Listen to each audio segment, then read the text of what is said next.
Arkadaşlar şu an size bir şey göstereyim. Bizim okulda bir tane tiyatro olacak ve tiyatroda şarkı açıldı ve kaydırak var. Hemen sizi... Şuraya bakar mısınız?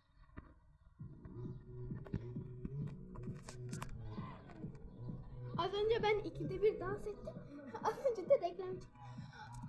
Boci çıktı ama şöyle galiba hassası olanlar gelemiyormuş. Benim neyse ki hassasım yok ama ben sevmiyorum.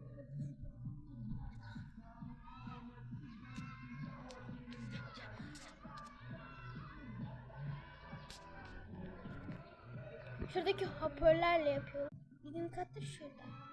Ay güneşten dolayı görüyorum.